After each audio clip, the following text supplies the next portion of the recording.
आप देख रहे हैं क्राइम न्यूज बिहार। खत्म हुई कैसे देखते हैं? अच्छा, मुझको एक बात बताइए, मैं बार बार कल भी कहा हूँ, सो कौन सा हमला चीन और पाकिस्तान का हो रहा था? ये जब आप इसको ऐसे सोचिए, जब इनके मंत्रिमंडल में बाबू भरी राय जी थे, नरेंद्र मोदी के मंत्रिमंडल में, जब उनको सज़ा 3 साल की हो गई, तब वो मंत्री भी रहे, जेल भी नहीं गए और 2014 में बरी भी हो गए। राहुल गांधी जी से इतना डर क्यों है? डर किस बात की? जब आप कंप्लीट रूप से करप्शन से दूर हैं तो जेपीसी का डिमांड आप मांग क्यों नहीं लेते हैं? आप जब 56 इंच के सीना आपको है, मैं भी मान लिया आपको है, तो आप जेपीसी मान लीजिए, 56 इंच का सीना स्वीकार हो जाएगा। आप बदले की भावना से जो बात हम बोल रहे हैं देश दुनिया में कि ये डेमोक्रेसी खतरे में है, संविधान से ऊपर बात हो रही है, सारी व्यवस्थाएं समाप्त हो रही है, तो वो आप देख लीजिए। आप कहाँ क्या बात, आप नीरव मोदी या ललित मोदी भ्रष्टाचार के खिलाफ बोलने पर इतना बड़ा गुनाह कौन सा था? यह मानहानि बीजेपी के एमएलए ने किया और केस हुआ सूरत में, गुजरात में हुआ, 4 जज बदले गए। आप इसको देखिएगा ना। और कौन सी ऐसी जल्दीबाजी हो गई कि 24 घंटा के पहले आपने सदस्यता ख़त्म कर दी, जबकि इस मानहानि में इतनी सज़ा भी नहीं हो सकती है, जबकि 1 महीने का समय दिया गया। तो आप लगातार जिस तरीके से, और उसके बाद आप राजनीति शुरू कर देते हैं जात की, तो आप हमको बताइएगा ना कि ओबीसी की बात आप करते हैं तो जाति जनगणना के सबसे बड़े दुश्मन क्यों हैं? 10% यदि आप आरक्षण ऊंची जात के गरीबों को दिए तो आपने 68 और 85% आरक्षण आप ओबीसी के बढ़ा देते। और देश में एक भी ओबीसी आपके सीएम है क्या? दलित सीएम है क्या? आप प्रमोशन में देख लीजिए या बड़ी बड़ी यूनिवर्सिटी में आप एडमिशन को देख लीजिए, या डिप्टी डायरेक्टर में एक भी ओबीसी नहीं लाए। आप इतने दिनों के अंदर एक भी सेक्रेटरी आपने ओबीसी दलित नहीं दिया।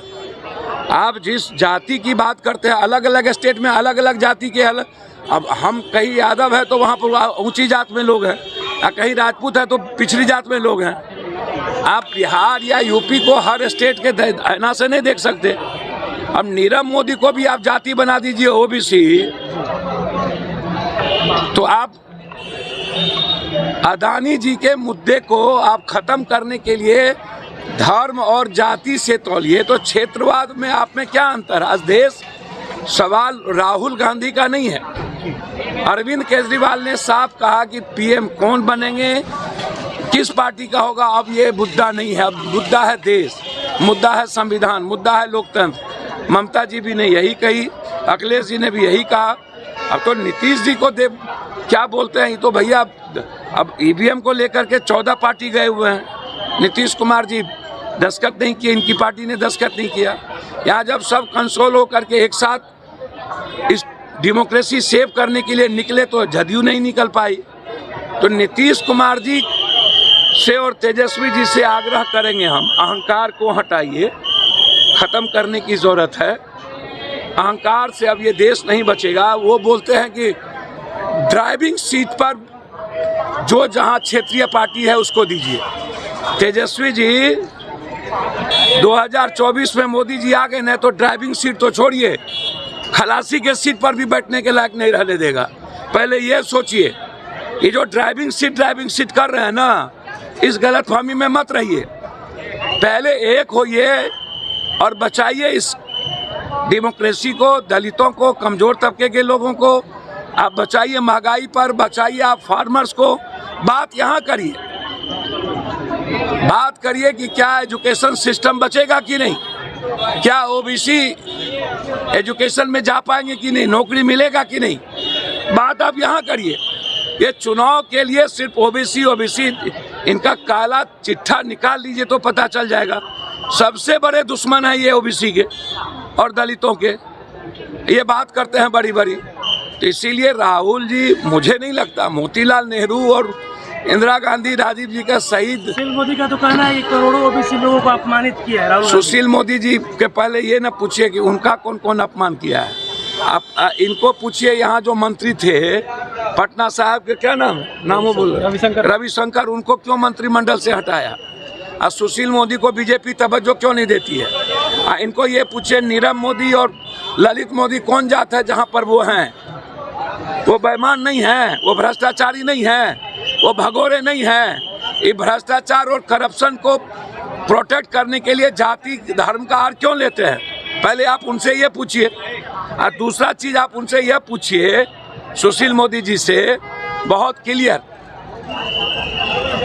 कि जाति जनगणना का सपोर्ट कर रहे हैं और आरक्षण 68% करेंगे, अब महिला आरक्षण भी लाएंगे। पहले आप इनसे, और वाल्मीकि संत रविदास का तस्वीर अयोध्या में लगेगा, इनसे ये पूछिए। सुशील मोदी जी क्या बोल रहे हैं? उनको लालू यादव को गाली देना, किसी को गाली देने से ही उनकी ब्रांडिंग होती है और मार्केटिंग बचता है। दुकानदारी उनकी अब उसी से चल रही है। इसीलिए बेफिक्र रहिए। मैं इतना समझता हूं कि कांग्रेस एक ऐसी पार्टी है, ना वो डरेगी, ना मरने से डरते हैं। राहुल गांधी के बारे में दुनिया को पता है, उन्होंने नोटबंदी पर सवाल किया, आज वही हुआ। जीएसटी पर किया, वही हुआ। फार्मर्स पर किया, वही हुआ। मोदी के सवाल उठाए, वही हुआ। आप बेरोजगारी पर सवाल उठाया, वही हुआ। जिन मुद्दों पर राहुल गांधी ने सवाल उठाया, जवाब आप उसका दीजिएगा ना। महंगाई पर, फार्मर्स का क्या हुआ? आपने लाया मंडी सिस्टम, जिसके चलते आप चुनाव जीत गए। आप लाए बेरोजगारी पर कोई चर्चा? मोदी पर आप कोई बात लाते हैं अदानी पर, तो अदानी जी पर आप बात करिए। आप देश को कहां कहां अनरिस्पेक्ट किए, उस पर बात करिए। तो सुशील मोदी जी बात करिए तर्क की।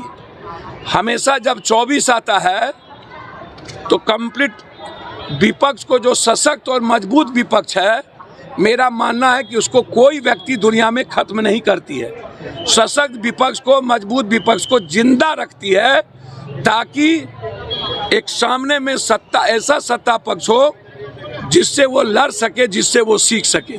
इन्होंने दुनिया के इतिहास को नया इतिहास गढ़ा है कि मजबूत और नंबर 1 विपक्ष को इन्होंने खत्म करने का प्रयास किया। Thank you.